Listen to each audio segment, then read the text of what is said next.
What's up? What's good? What's poppin'? What's cracking? What's percolating? What's really good in the hood? It is your man Theo Butler, and welcome to a Black Panther Volume 5, Issue 11, Prelude to Doom War, episode. I ain't saying. I'm just saying what the wrong with me next. Man, y'all cut that thing, man. Oh man! Before we begin, like, share, subscribe. If you like, leave a comment. If you don't like, leave a constructive comment. We are on our way to 500. Yes, we are on our way to 500 members of the Rock With Me Nation. We are still exploring the storyline, the second storyline that sees how Shuri becomes the Black Panther. We're actually starting to see how Shuri deals with being the Black Panther. We're also seeing what's going on in regards to Wakanda, how they feel about Aurora being an outsider. Yes, even though she's black, she's not Wakandan. They feel some type of way about that. And we see what's going on with the Dora Milaje and T'Challa and Zawabare and Anika and everything like that. So listen, y'all stick around. Enjoy the book review. I ain't saying, I'm just saying I'll be right back at you. Bars. All right. Once again, we have a beautiful cover by Paul Renard. We see Shuri taking on Namor in her custom Panther battle armor. Hasbro. I mean, I'm sure I could kit bash something together to get a similar look, but I don't have to. And oh yeah, this is a prelude to Doom War. Anyway, as we crack this thing open, we get our usual suspects being credited to Reginald Hudlin as the writer, Ken Lashley on pencils, Paul Neary on inks, Paul Mounts on colors, and VC's Corey Pettit on the letters as we continue with Power Part 5. One more again, Hasbro. We dropping a whole wave of action figures for the upcoming Black Panther 2 movie, right? We need Ramunda and Shuri, especially Shuri in this armor or a version of it. Cool? Cool. So we start our story off with the Wakandan Quinjet about the Halo drop Shuri. Y'all see this? The armor glides. Yo, Hasbro. We got 50 million versions of Iron Man and Spider-Man. Can we get this? Can we get Shuri in this armor? I mean, we only got 3 versions of Shuri so far. Can we get this one? I ain't asking, I'm just asking. As a matter of fact, have y'all ever created a deluxe female action figure? Like, dead ass. This could be a deluxe action figure for Black Panther 2. I ain't saying, I'm just saying. As we can see, it's not too long before Shuri finds her target. Prince Namor Mackenzie the Submariner, who has an Irish American father, whose mother is from Atlantis. Father's name is Leonard. That said, I know Namor's the king of Atlantis, an advanced underwater city. I had no idea that extended him to having his own private island. Like, my dog is literally sitting on his own island. Clearly, Shuri didn't either, as she lets him know. 1, this island is for anyone. 2, what's up with he and her brother? Namor tells her that T'Challa is a good man, an honorable man.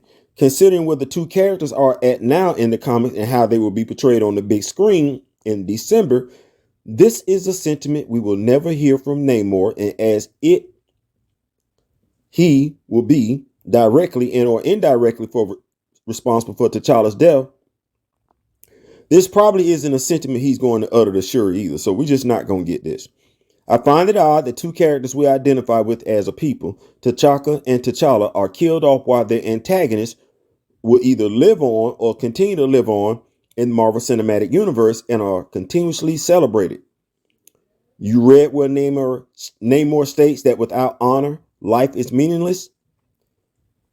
There are some of us who actually live by that code, that without honor, life is meaningless. And as Shuri questions whether or not he values honor, he tells her that if she wears the crown of Wakanda, and I'm just going to add my own 10 cents here, a true leader not only values honor, but their actions show it. It's not just a word to them. Honor, loyalty, respect, love, friendship. We use these words daily, but do we truly understand them, and do we truly practice these actions, or do we just expect these actions from others? Back to our story though, because see, Namor was chilling. He was minding his own business And while he speaks fondly of T'Challa, Shuri isn't hearing any of it. She wants to know why he tried to kill her brother. Namor being Namor lets her know off the rip. Look here. All that hostile energy you generating is pointed in the wrong direction. And she like, whatever. She got proof. And even though Namor says one thing, I swear all I heard was a conehead saying maintain low tone, maintain low tone, as he turns and walks away.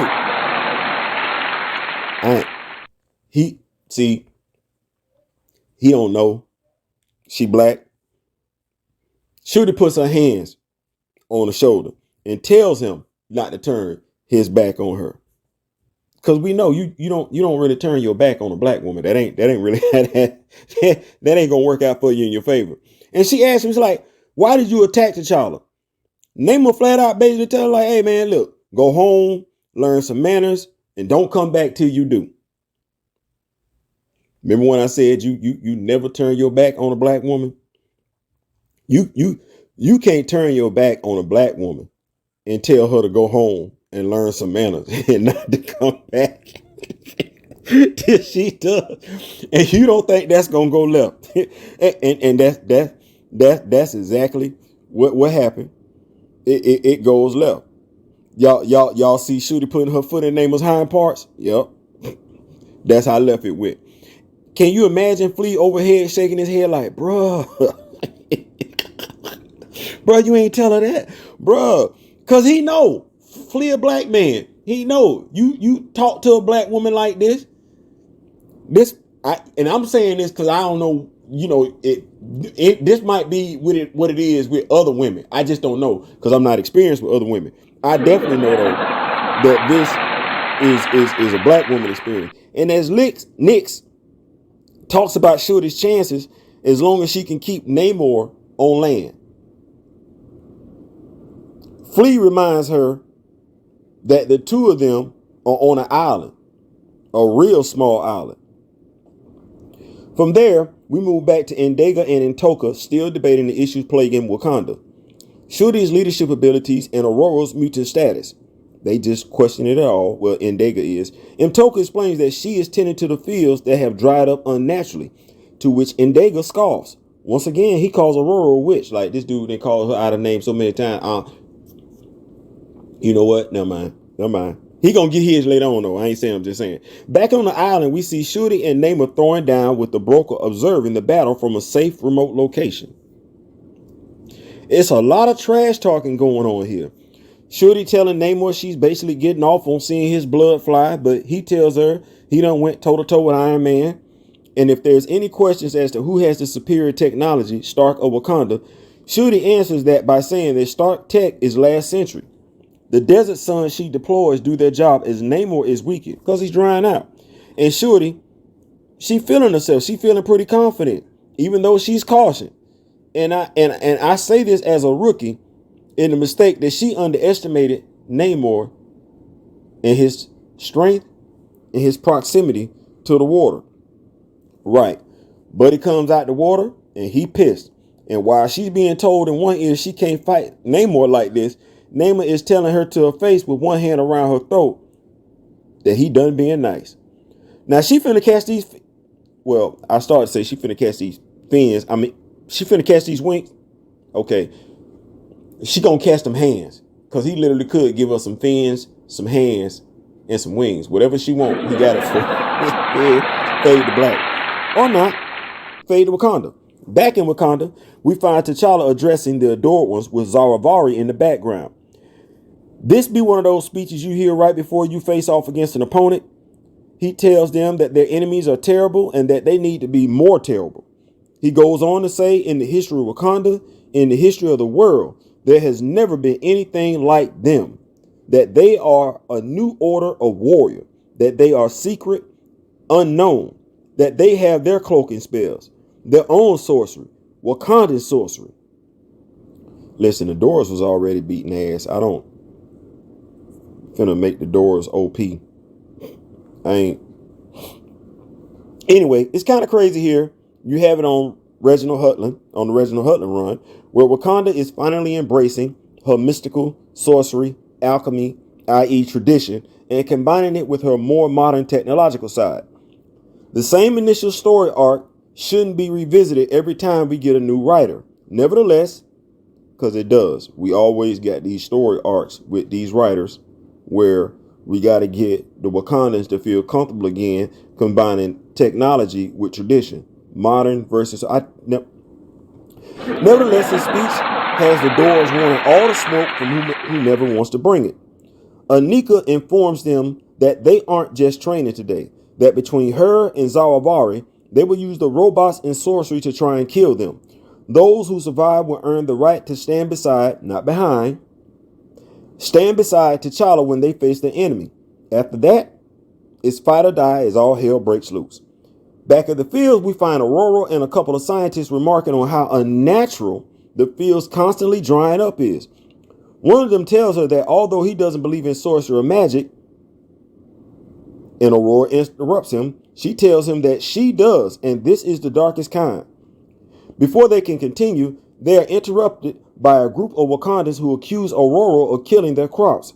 As one of the scientists tries to calm everyone down, she is struck by a water bottle from one of the group members.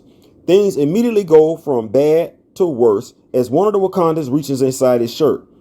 Aurora is told, because someone shouts out, he's reaching for a gun. She strikes him with a lightning bolt. All he really had, though, was a bag of fresh seeds.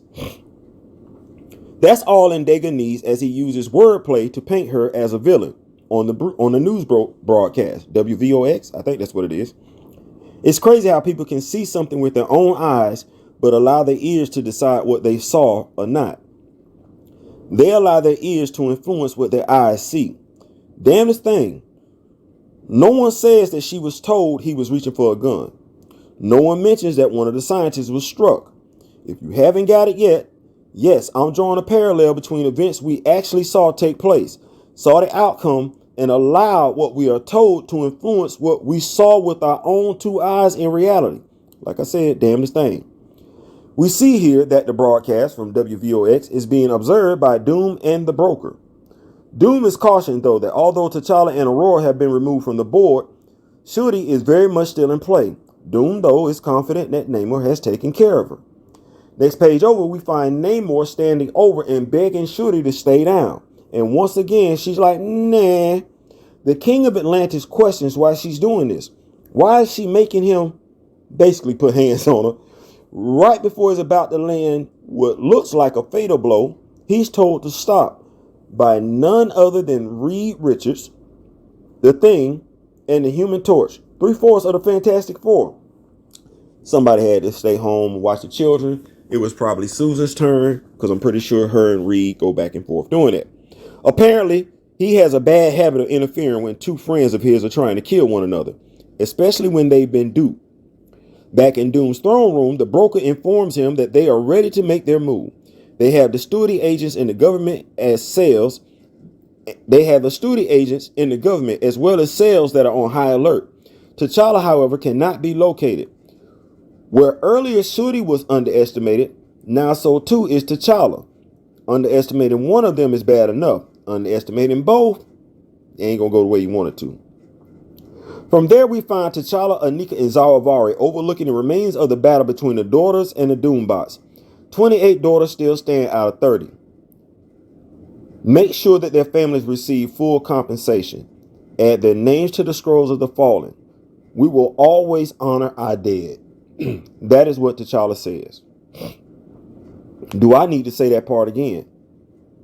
Let it sink in. Savor it like a fine wine. Swirl it around in your goblet first. Look at it. Appreciate it. Then play it back again. Let it marinate. Next page over, in the Wakandan Quinjet, we find Nyx informing Shuri and Namor that they were played. The events in the video did not happen as they were shown. Of course, we as the readers know this already because we saw everything played out. Our characters, though, are just now catching up to how they were being manipulated. By who is the question? And Shuri, she might be able to piece together all of this if Namor would just tell her what he and T'Challa were meeting about. He's not finna do that, though. Reed, being Reed, forms a conclusion that the broker has to be the one behind making Namor look guilty, as only a few others have the resources as well as the knowledge to pull such a thing off. The problem is, no one knows who the broker is.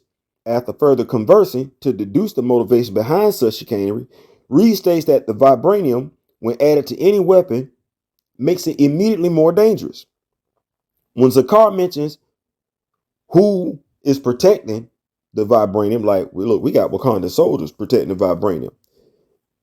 Ben Grimm reminds us everyone ain't loyal.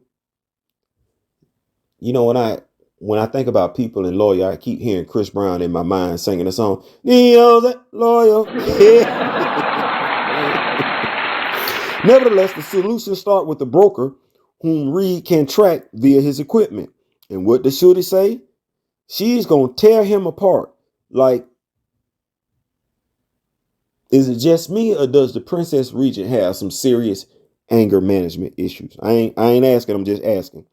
From there, we are privy to Doom telling Walter Declan, aka the broker, that the heroes should be figuring things out and coming after him post haste.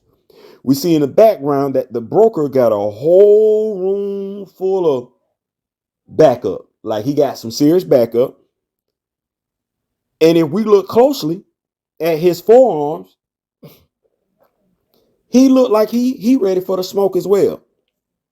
I'm gonna come back. Hold on. Yeah, we back. Did y'all enjoy that? Oh man, listen, I'm actually looking, because I'm gonna keep doing this and everything like that.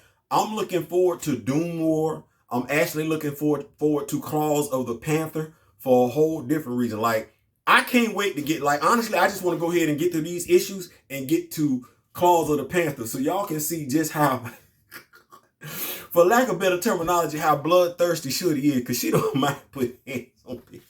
Listen, I'm gonna come back. Listen, 500. Let's hit this subscribe button. Let's share the video and everything like that. Let's get these numbers up. I ain't saying, I'm just saying. Peace.